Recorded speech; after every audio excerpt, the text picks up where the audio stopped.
Let's do a quick rough mix. Now, a proper full mixdown would include using EQ, compression, and usually a bunch of other processing. But for now, we're just going to do a basic rough mix, so nothing is way too loud or way too quiet. And we can do everything from right here in the arrangement view, but sometimes it's nice to see the mixer in full detail, so I often use session view as my mixer view. Let's make sure the overview is visible. And then you can drag it down to make it bigger, and we can do some basic navigation of our song from here.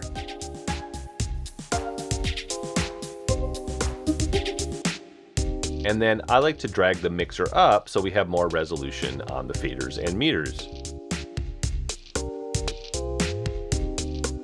The first step is going to be to balance the volumes and make sure that nothing is clipping, especially the master track.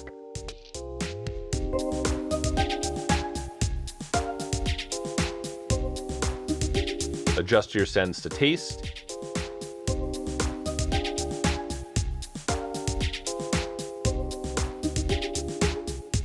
And then make sure to listen through a few times and don't look at the screen.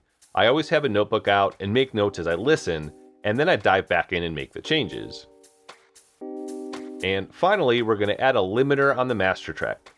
This step is just so your song doesn't sound too quiet or isn't clipping your main output.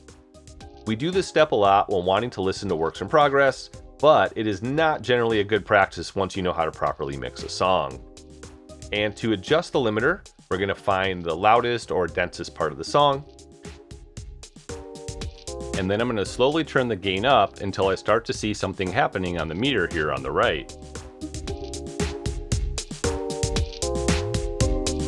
If for some reason you need to turn this down, it means you need to go back up to the mixer and pull back the volume faders on the individual tracks.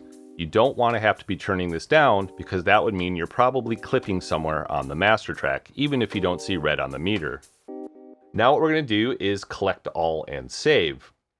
This saving option is like normal save, but additionally it allows us to make sure that all of the audio files used in the set are copied into our project folder so we don't accidentally lose any files. And for right now, I recommend using the default settings, which has the top 3 options set to yes. This will copy files from any location on any hard drive, except for the files from the factory packs. In this case, I'm only using files from the core library, so I'm not worried about losing any of them. That being said, when I'm done with a project and I want to archive it, I also set this option to yes. Okay, so in the next lesson, we're going to look at how to properly export your arrangement so that you have a WAV and an MP3 of your finished composition.